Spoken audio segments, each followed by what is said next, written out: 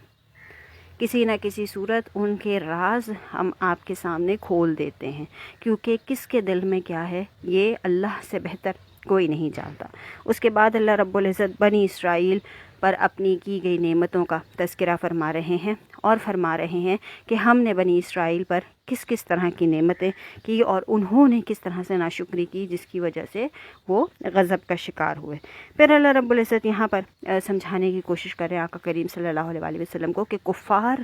اور مشرکین کے لیے، اور جو ہمارا منکر ہے اس کے لیے دنیا کی زندگی ہی ہے، آخرت میں اس کا کوئی حصہ نہیں ہے۔ اگر آپ کو یاد ہو تو پہلے پروگرام میں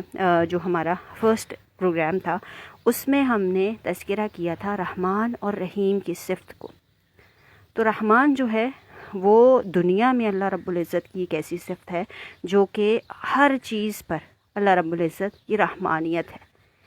چاہے وہ جانور ہوں، چاہے وہ انسان ہوں، چاہے وہ کیڑے مکوڑے ہوں، چاہے وہ کسی بھی مذہب سے ہوں۔ لیکن رحیم جو ہے وہ صرف جو صفت ہے وہ مسلمانوں کے لیے، اور وہ قیامت کے دن صفت سب سے زیادہ مسلمانوں پر حاوی ہوگی، یعنی کہ اللہ رب العزت اپنی رحیمیت کے صدقے ہمیں معاف فرمائیں گے۔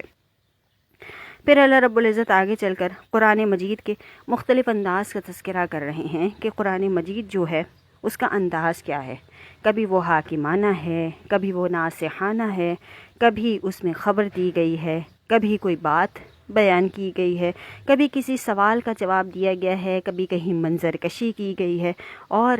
یہاں پر اللہ رب العزت فرما رہے ہیں کہ اگر تم اپنے آپ سے ریلیٹ کر کے میری اس کتاب کو پڑھو گے، اپنی زندگی سے ریلیٹ کر کے میری اس کتاب کو پڑھو گے، تو یہ تمہارا ماضی بھی ہے، تمہارا حال بھی ہے، اور تمہارا مستقبل بھی ہے۔ سورت کے آخر میں اللہ رب العزت قیامت کی منظر کشی کر رہے ہیں اور بیان فرما رہے ہیں کہ میدان حشر ہوگا، لوگ خوف کے مارے گھٹنوں کے بل چل کر آئیں گے، اور اللہ رب العزت ان سے مخاطب ہو کر کہیں گے کہ یہ وہی دن ہے جس کو تم نے دنیا میں بھلا دیا تھا، یہ وہی دن ہے جو روز جزا ہے، یہ وہی دن ہے جس کا ذکر تمہارے سامنے تمہارے نبیوں نے بار بار کیا تھا اور تم نے ان کا مذاق اڑایا تھا۔ یہاں پر پارے کا اختتام ہوتا ہے، اور اللہ رب العزت سے دعا ہے کہ اللہ رب العزت ہمیں قرآن مجید کو پڑھنے، اس کو سمجھنے اور اس پر عمل کرنے کی توفیق عطا فرمائے۔ جو ہمارا مقصد ہے، کوئی ایک شخص بھی اپنا دل بدل لیتا ہے، اللہ رب العزت کی طرف سے اس کے دل میں دین اسلام کی محبت پیدا ہو جاتی ہے، تو ہمارا یہ مقصد پورا ہوا۔ اللہ رب العزت ہم سب پر اپنا رحم و کرم فرمائے۔ انشاءاللہ العزیز کل اسی وقت دوبارہ ہوگی آپ سے ملاقات۔ اپنا بہت خیال رکھیے گا، مجھے اور میری ٹیم کو اپنی دعاؤں میں یاد رکھیے گا۔ عائشہ بہت بہت شکریہ، ہماری چیئر پرسن ہیں عائشہ ملک، بہت بہت شکریہ، آپ نے وقت نکالا اور پروگرام دیکھا۔ Doctor Maria thank you so much, اور مزید بھی جن لوگوں نے ساتھ دیا، جو لوگ ساتھ رہے، ان کا بھی بہت بہت شکریہ۔ آپ لوگوں کا سپورٹ بہت معنی رکھتا ہے، کیونکہ آپ کے سپورٹ سے ہی مزید کام کرنے کا جذبہ پیدا ہوتا ہے۔ اللہ تعالیٰ آپ سب کو سلامت رکھے۔ میری طرف سے اللہ حافظ۔